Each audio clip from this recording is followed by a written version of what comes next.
A successful businesswoman steps into a luxurious airport lounge, expecting comfort and professionalism, but instead, she's met with whispers, stares, and thinly veiled discrimination from the staff. Humiliated in front of others, they assumed she didn't belong. But just 6 minutes later, everything changed. What happens next shocks everyone and sets off a chain of events that no one saw coming. Stay with me, because this is a story you won't forget. Before we begin, comment below where you're watching from today. And if this story resonates with you, don't forget to like, share, and subscribe for more eye-opening tales. It all started with an ordinary moment. The airport was a study in contrasts. A place where lives converged and diverged under the hum of fluorescent lights and the sterile rhythm of an intercom. People moved with purpose, their shoes clicking against polished floors that reflected the sheen of privilege. The weight of exhaustion, and the quiet anxiety of travel. To some, it was a gateway to new beginnings, to others, a reminder of barriers that lingered like shadows. Jasmine Carter stepped through the glass doors of the Priority Lounge, her heels barely making a sound on the marble floor. She carried herself with an air of quiet authority, the kind that comes not from entitlement but from years of proving, over and over again, that she belonged in spaces designed to keep her out. Her tailored navy suit and leather briefcase spoke of success. But the states that followed her spoke of something else.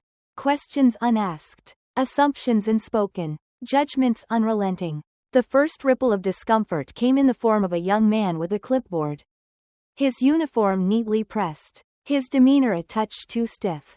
He approached Jasmine with the practiced politeness of someone who had been trained to manage expectations, not exceed them.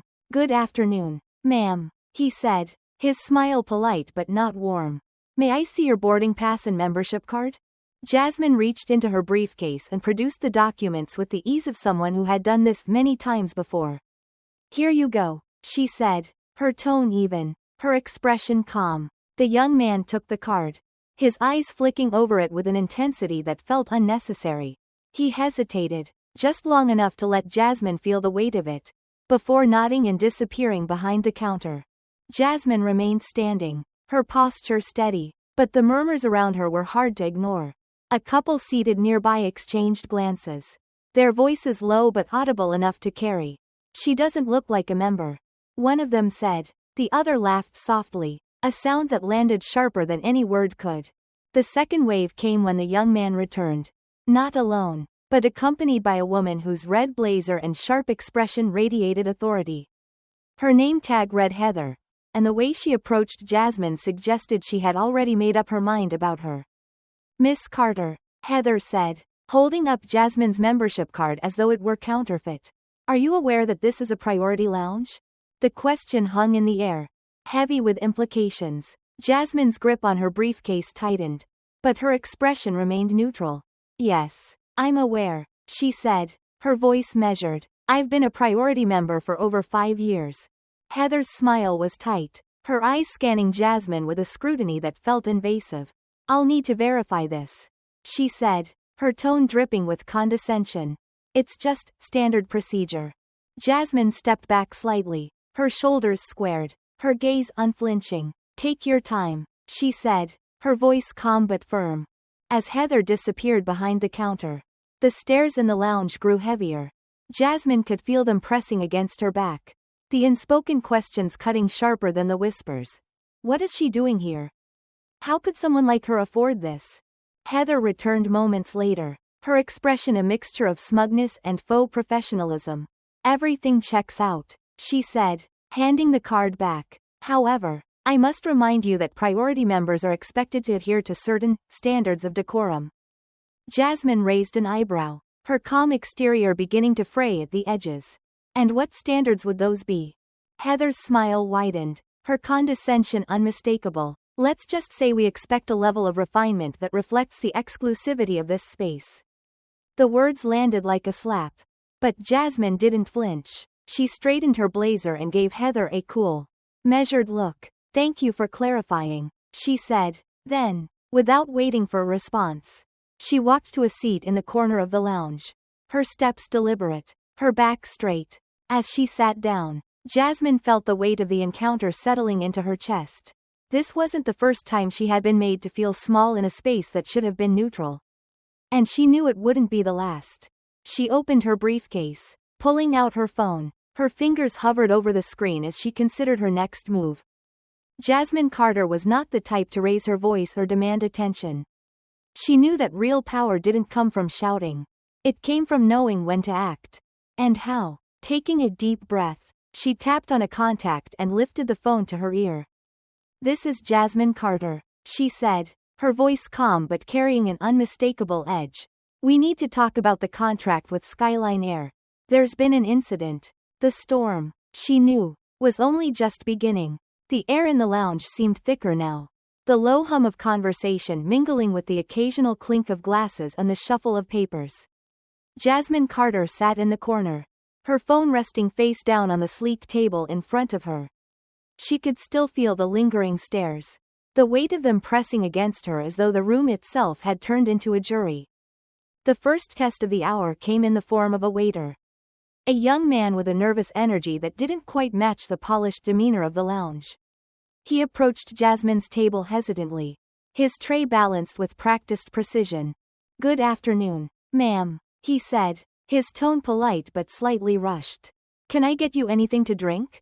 Jasmine looked up from her briefcase, offering a small smile. "Just water, please." The waiter hesitated, his eyes flicking briefly toward the counter where Heather stood, watching from a distance. His smile faltered, and he nodded quickly before retreating. Jasmine followed his gaze, her eyes locking with Heather's for a fleeting moment. The smirk on Heather's face was faint but unmistakable. When the water arrived, it was placed on the table with a hurriedness that sent a faint ripple across the surface of the glass. Jasmine said nothing, but the message was clear. Even small acts could carry the weight of quiet disdain. The second challenge came in the form of a family seated nearby. They had arrived after Jasmine and were promptly greeted with warm smiles and enthusiastic service. The father, dressed in a casual blazer, waved a waiter over, who quickly obliged with menus and a bottle of sparkling water.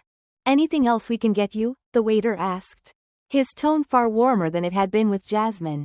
"No, we're fine for now," the father replied, his gaze drifting briefly toward Jasmine before snapping back to his family. There was no hostility in his glance, just a flicker of curiosity that felt sharper than indifference. Jasmine remained still, her fingers grazing the edge of her phone. She had grown used to these moments. The subtle ways people marked her presence as an anomaly. It wasn't the overt aggression that stung the most, it was the quiet calculations. The unspoken questions. What does she do? Why is she here? The third trial unfolded when Heather approached her table once more, this time accompanied by a man in a suit whose name tag read Brian, assistant manager. His demeanor was cautious, as though he had been summoned into a situation he didn't fully understand. "Miss Carter," Heather began, her tone still dripping with professional condescension. "Brian here would like to ensure that all your needs are being met." Jasmine's gaze flicked between Heather and Brian, her calm exterior belying the frustration simmering beneath the surface. "I appreciate the concern," she said evenly, "but I assure you, I'm fine." Brian nodded quickly, offering a tight smile. "If there's anything you need, don't hesitate to ask." Heather lingered, her arms crossed, her expression almost daring Jasmine to react. Jasmine didn't take the bait.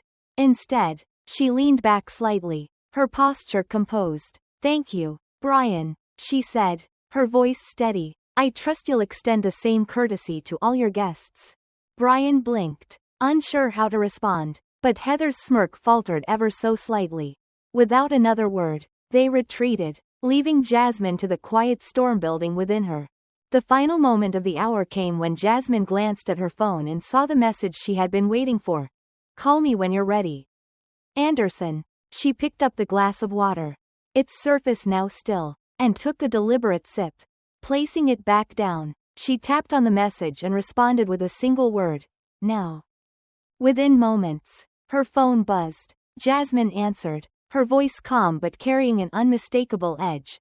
"Anderson," she said, "I need you to move forward with the contract review." There was a pause on the other end of the line. Then Anderson's deep, steady voice filled the silence. "What happened?" Jasmine glanced toward the counter, where Heather and her colleagues were now huddled, their laughter faint but pointed. A breach in professionalism, Jasmine replied, and a reminder that some people still believe respect is conditional. Anderson sighed, his tone shifting from professional to personal. I'll handle it. Do you want me to escalate? Jasmine hesitated, her gaze drifting toward the wide windows that overlooked the runway. The planes outside taxied smoothly, their paths seemingly unhindered by the kind of turbulence she faced every day. Not yet, she said finally. Let them sit with it for a moment. As Jasmine ended the call, she felt a quiet sense of resolve settle over her. The tension in the room remained, but it no longer felt like a weight she had to carry alone. She had learned, long ago, that power wasn't always about who shouted the loudest or acted the fastest. Sometimes, power was in the waiting, in the quiet confidence that the storm would come, and she would be ready to weather it. The lounge continued its hum around her, but Jasmine knew the rhythm was shifting. Somewhere, beyond the glass walls of the airport, the first domino had already fallen. The atmosphere in the lounge, though polished and serene on the surface, buzzed with an undercurrent of tension that seemed to follow Jasmine Carter's every move. It was not the loud, brazen discrimination of a bygone era, but the kind that had learned to dress itself in refinement and plausible deniability. A glance too long, a question too pointed, a tone just clipped enough to remind her she was being watched. Jasmine, sitting quietly in the corner, felt every bit of it. She had lived this rhythm her whole life. The cadence of a society that demanded her composure while silently questioning her right to belong. The first ripple of the hour came when Jasmine noticed Heather leaning against the counter, her phone in hand, her sharp gaze darting in Jasmine's direction. Heather wasn't being loud or overt, but her actions carried the weight of quiet sabotage. Jasmine caught snippets of whispered exchanges with other staff members, their words faint but their gestures speaking volumes. She seems out of place. Doesn't she? One staff member muttered to another, their laughter muted but unmistakable. Jasmine adjusted her posture, straightening her back and squaring her shoulders, a silent signal to herself that she would not let their pettiness pull her under. Still, the whispers, the deliberate exclusion, they were a storm she had no choice but to weather. The second challenge came when a man in a tailored gray suit entered the lounge and approached the counter. He was tall and confident, his voice carrying the easy authority of someone used to having his needs met without question. Good afternoon, he said to Heather. I'd like a quiet seat by the window, if possible. Of course, Mr. Delaney, Heather replied, her tone instantly warmer. She gestured for a junior staff member to guide him to his seat. As Mr. Delaney passed by Jasmine's table, his eyes flicked toward her briefly, his expression a mixture of curiosity and dismissal. It was a look Jasmine knew well, one that asked, "Who are you to be here?"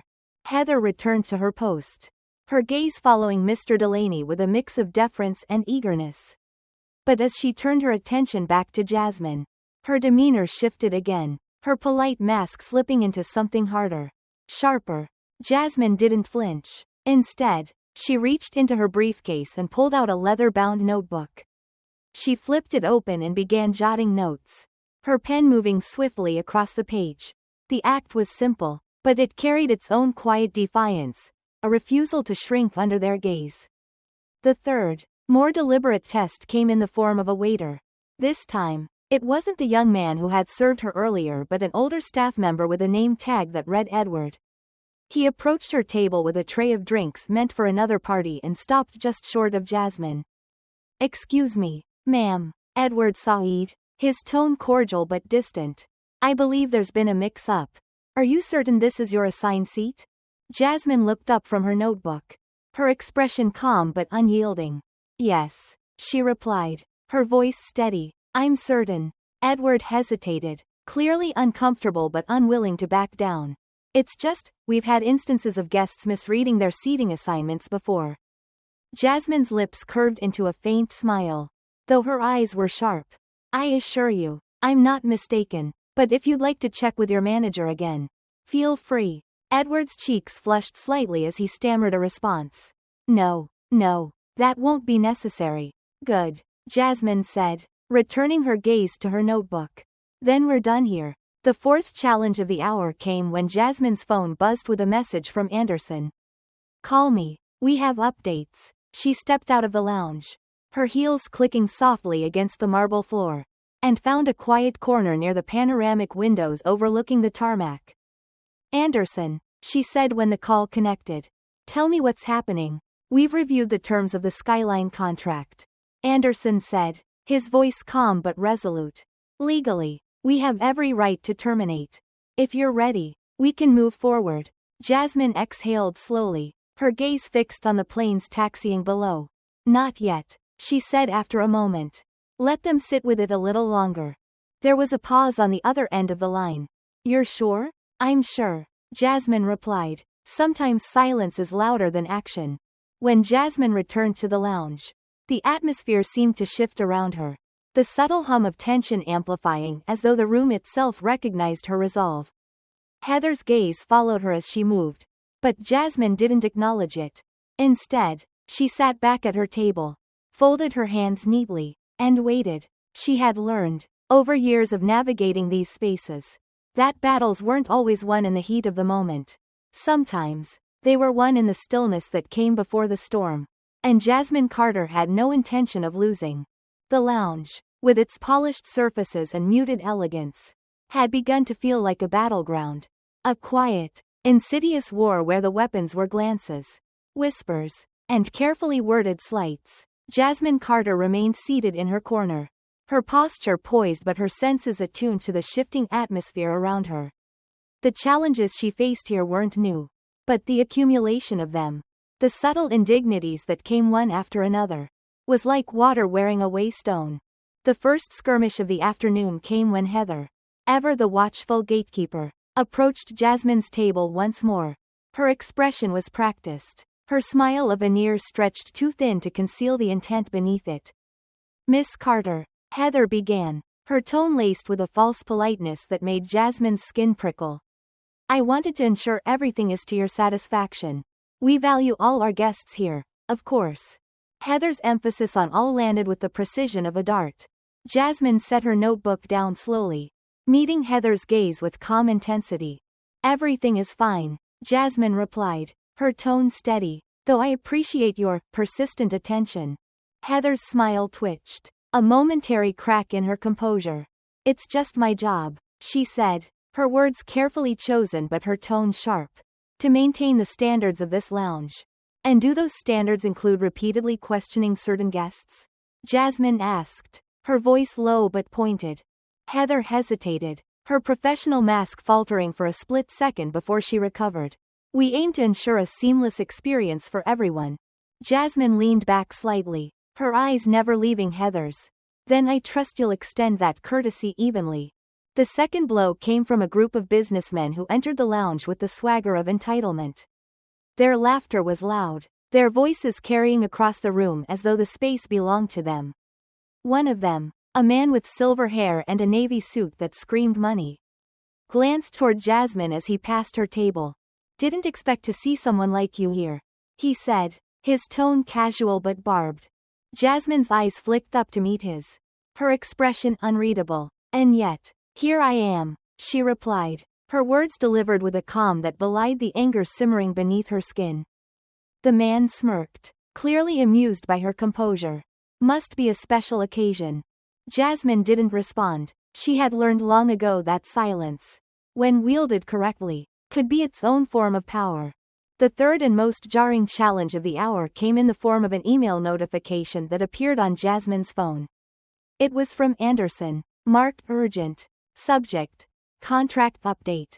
Message: Jasmine, it seems Skyline has caught wind of our discussions.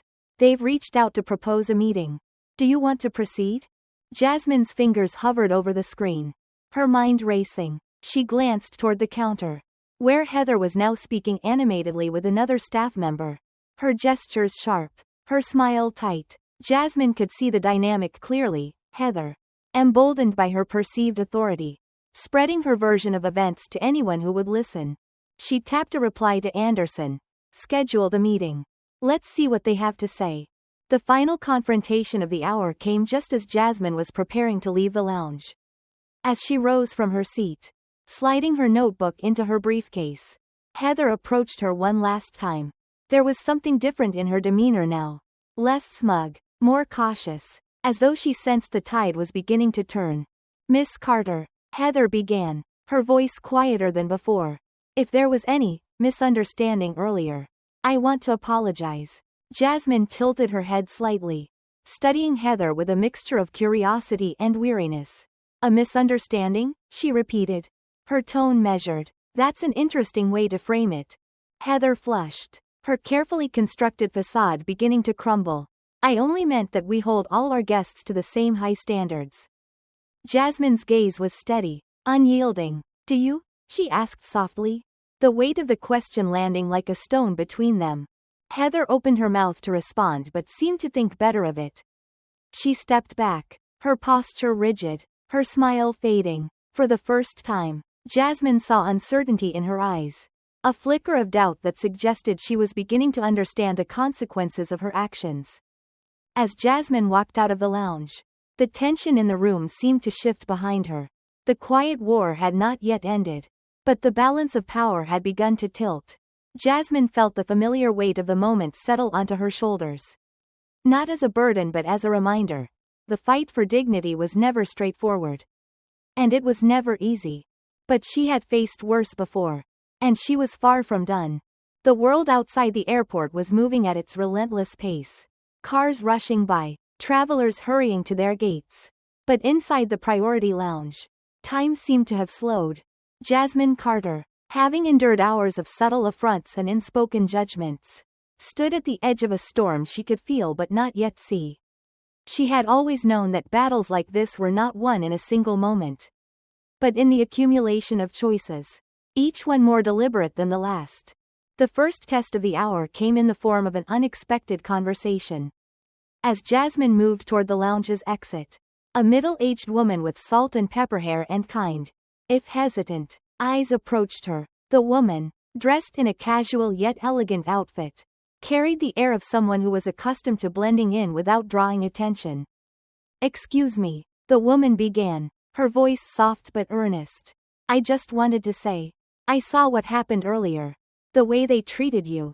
It wasn't right." Jasmine turned to face her, surprised but composed. "Thank you," she said, her tone warm but guarded.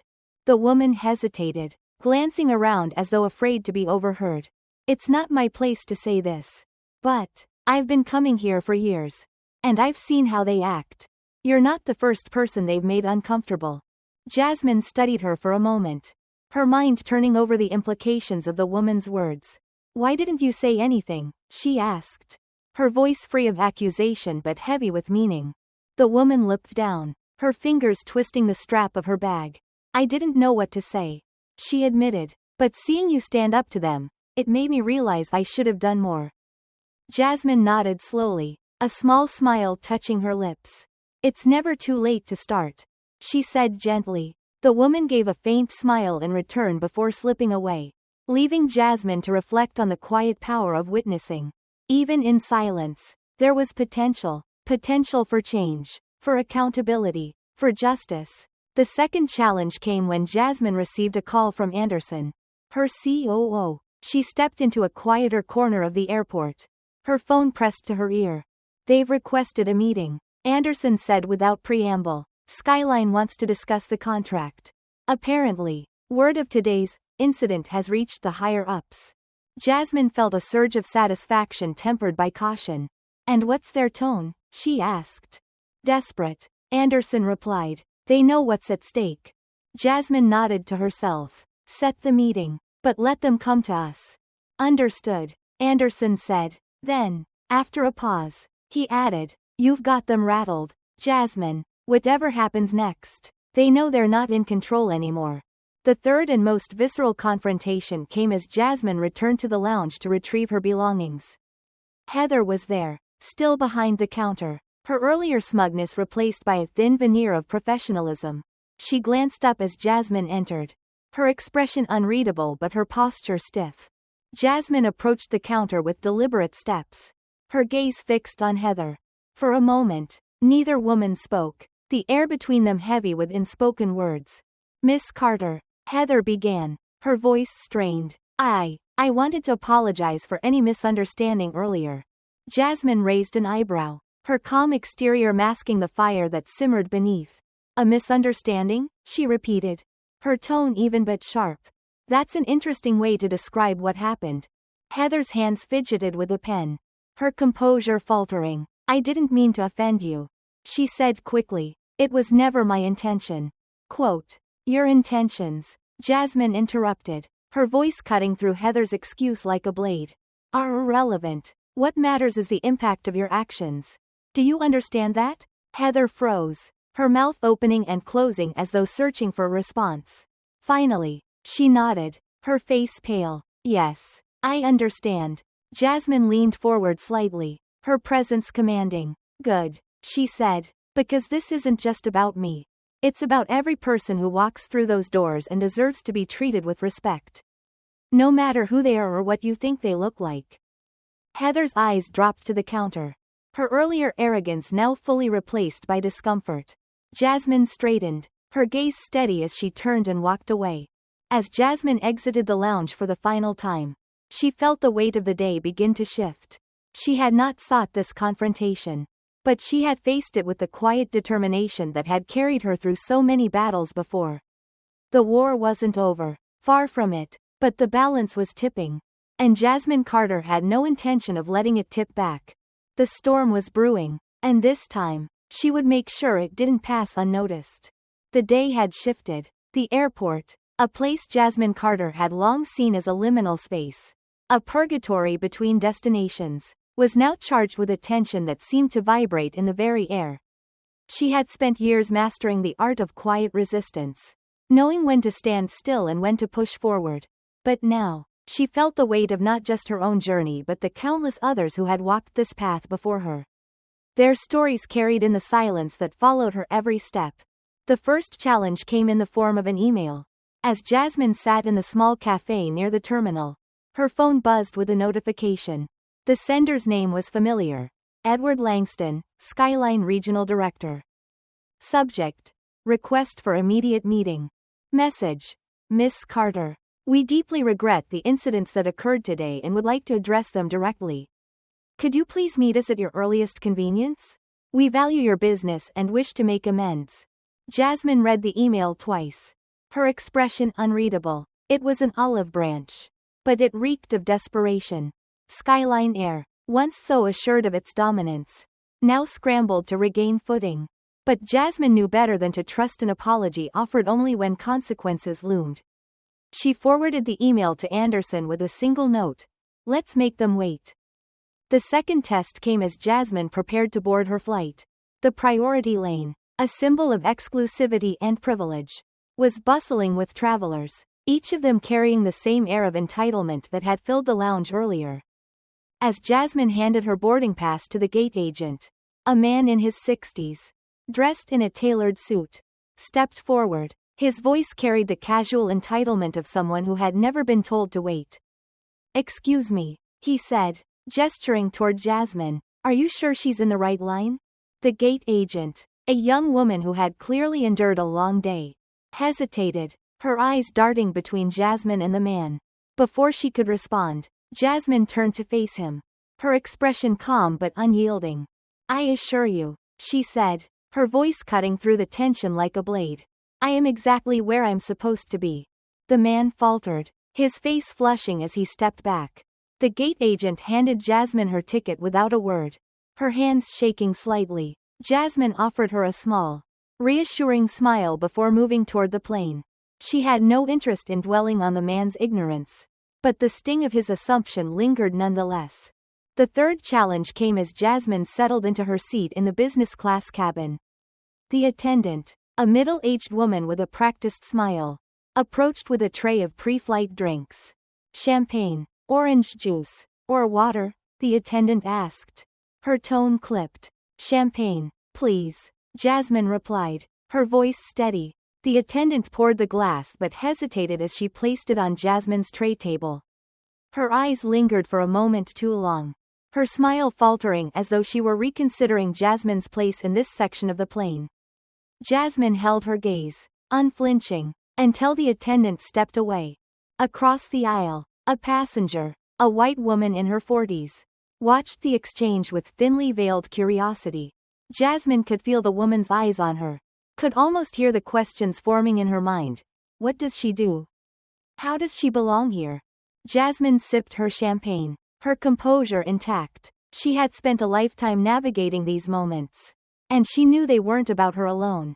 They were about the expectations of a society that saw people like her as anomalies, as exceptions rather than the rule. The final confrontation came mid-flight. Jasmine had reclined her seat, her notebook open on the tray table. When the attendant returned, her expression more guarded this time. "Miss Carter," she began, her voice quieter now. "The captain asked me to check in with you personally. We hope you're finding everything satisfactory." Jasmine looked up from her notebook, her pen pausing mid-sentence. The words were polite, but the subtext was clear, an attempt to smooth over the unease that had unfolded throughout the day. "I'm fine," Jasmine replied, her tone measured. "But tell the captain I appreciate the gesture." The attendant nodded and retreated, leaving Jasmine to her thoughts. The gesture was small, but it was a recognition, a crack in the armor of indifference that had surrounded her all day. It wasn't enough, but it was a start. As the plane began its descent, Jasmine closed her notebook and looked out the window. Below her, the city stretched out like a labyrinth, its streets glinting in the fading light. She thought of the battles fought in silence, the ones that didn't make headlines but left scars nonetheless. She thought of the woman in the lounge who had spoken up too late, of the gate agent who had hesitated, and of the countless others who had witnessed the day's events without intervening. Jasmine Carter knew this wasn't the end of her fight, but as the plane touched down, she felt a quiet resolve settle within her. Change wasn't a single moment, it was a collection of them, each one building upon the last. And she was determined to ensure that today's moments would not be forgotten. As the wheels hit the ground, Jasmine smiled faintly to herself. The battle was far from over, but she had taken another step forward. And for now, that was enough. The day's weight clung to Jasmine Carter as she stepped off the plane, the cool airport air brushing against her skin like a reminder of the unfinished business that awaited her. The terminal buzzed with its usual chaos. Announcements over the intercom, hurried footsteps, snippets of conversation. But Jasmine moved through it with deliberate calm. She was no stranger to this feeling, the quiet resolve that followed a day of indignities, each one subtle enough to dismiss in isolation but devastating in their accumulation. The first crack in the veneer of control came before Jasmine even left the terminal. As she waited at the baggage claim, a small crowd gathered nearby, chatting animatedly. Their voices rose above the hum of the conveyor belt, drawing Jasmine's attention. "Did you hear about that woman in the lounge?" one of them asked, his tone tinged with the casual disdain of someone accustomed to superiority. "Unbelievable," another replied. "You'd think people would know their place by now." Jasmine stiffened, her fingers curling slightly around the strap of her bag. She didn't turn to face them, didn't give them the satisfaction of knowing she'd heard. Instead, she stood tall, her posture a silent rebuke against their ignorance. The second moment of reckoning came when Jasmine's phone buzzed with a message from Anderson. "Anderson. Meeting with Skyline set for tomorrow. They're scrambling." "Jasmine. Their PR team's already in overdrive." She replied with a single word, "Good." As she pocketed her phone, a man in a pressed suit approached her, his steps hesitant. He was younger, with the slightly nervous energy of someone tasked with cleaning up a mess he didn't create. "Miss Carter?" he asked, his voice cautious. Jasmine turned to face him, her expression calm but unyielding. "Yes? I'm with Skyline Air," he began, his words carefully measured. "We understand there were incidents today. On behalf of the airline, I'd like to personally apologize." Jasmine raised an eyebrow, her gaze piercing. "An apology?" she repeated. "Is that supposed to erase what happened? The humiliation, the assumptions?" The man faltered, his confidence slipping. "No, of course not," he stammered. We want to make this right." Jasmine held his gaze for a moment longer before responding. Making it right, she said slowly, requires more than words. Tell your team to show up tomorrow prepared to do better. The man nodded, his shoulders sagging slightly as he retreated. Jasmine watched him go, her jaw tightening. She had no interest in empty apologies. The third confrontation came when Jasmine arrived at her hotel. The lobby, with its marble floors and glittering chandeliers, exuded the kind of opulence designed to make guests feel untouchable. But Jasmine knew better than to trust the illusion. At the check-in desk, the receptionist greeted her with a bright smile that faltered as she glanced at the reservation details. Jasmine noticed the hesitation immediately. The way the receptionist's eyes darted toward her colleague. The faint tightening of her lips. Is there a problem? Jasmine asked, her tone even. Oh, no, the receptionist said quickly, her smile returning. It's just, I'll need to confirm your booking with the manager. Jasmine's eyes narrowed slightly. And why is that? The receptionist fumbled for a response. It's, standard protocol for VIP guests. Standard protocol, Jasmine repeated, her voice sharp. Interesting how often that seems to apply to me. Before the receptionist could respond, the manager appeared, his demeanor apologetic but brisk.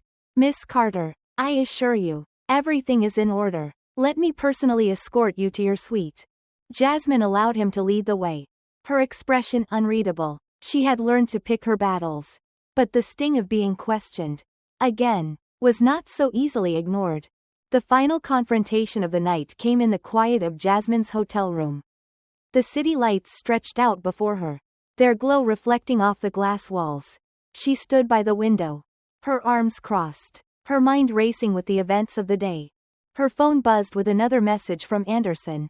Anderson, they're nervous. Jasmine, tomorrow's meeting could be a turning point. What's your plan? Jasmine typed her response slowly, each word deliberate. My plan is simple. They're going to learn the difference between an apology and accountability. She set the phone down and stared out at the skyline. The fight was far from over. But Jasmine Carter wasn't backing down. If today had been about enduring, tomorrow would be about confronting. And this time, the glass walls that separated people like her from the spaces they deserved to occupy wouldn't just crack. They would shatter. Jasmine closed her eyes, her reflection merging with the city's lights. The storm was building, but she was ready. After all, she had been weathering storms her entire life. The next morning unfolded with an air of inevitability. Jasmine Carter arrived at the Skyline Air corporate offices, a towering glass structure that seemed to gleam with the self-assuredness of an empire unaccustomed to being questioned. The reception area was a stark contrast to the tension that simmered beneath the surface. The hum of soft music and the clinking of coffee cups failing to mask the weight of what was about to take place. Jasmine stepped out of the elevator, her heels clicking against the polished floor, each sound deliberate and resonant. She carried with her not just the events of the previous day but the quiet fury of countless others who had been treated as though they didn't belong. Today, she wouldn't just speak for herself. She would demand acknowledgement for all those who had been silenced. The first test came in the form of Edward Langston, Skyline Air's regional director. He greeted her in the conference room, his handshake firm but his smile strained. Behind him, a team of executives sat stiffly, their postures betraying their unease. Miss Carter, Langston began, his tone measured. Thank you for meeting with us on such short notice. We want to assure you that we take yesterday's events very seriously. Jasmine took her seat, her gaze sweeping across the room. Do you? She asked, her voice calm but edged with steel. Because what I experienced yesterday wasn't an isolated incident. It was a reflection of a culture you've allowed to thrive. The executives exchanged uneasy glances. But Langston maintained his composure. We understand your frustration, he said, and we're prepared to make amends. The second test came in the form of a proposal. One of the executives, a man with silver hair and a carefully curated air of authority, slid a document across the table toward Jasmine. This outlines the steps we're prepared to take, he said. It includes additional training for our staff, stricter protocols for customer service, and a formal apology issued to you personally. Jasmine scanned the document, her expression impassive. When she finished, she looked up, her gaze locking onto the man's. Training and apologies, she said slowly. Those are surface-level solutions. What about accountability? What about addressing the systemic biases that led to yesterday's behavior in the first place? The man hesitated, clearly unprepared for her directness. We believe these measures are a step in the right direction. Jasmine leaned forward slightly, her presence commanding. A step isn't enough. You're asking me to accept gestures when what's needed is transformation. The third test came in the form of resistance. Another executive, a woman in a sharp navy suit, interjected. Miss Carter, with all due respect, change takes time. We can't undo decades of systemic issues overnight. Jasmine turned her attention to the woman, her gaze unflinching. And how much time have you already had? She asked. How many incidents like mine have you dismissed as isolated, instead of recognizing them as part of a pattern? The room fell silent. Langston cleared his throat, his polished demeanor beginning to crack. What would you propose, Miss Carter? Jasmine didn't hesitate. A third-party audit of your policies and practices, starting with how you handle complaints like mine. Full transparency in your findings. And accountability, not just for your staff, but for your leadership. Langston's jaw tightened, but he nodded. We'll consider it. The final confrontation came when Jasmine rose from her seat, signaling that the meeting was over. As she gathered her things, Langston stood as well, his expression a mixture of frustration and respect.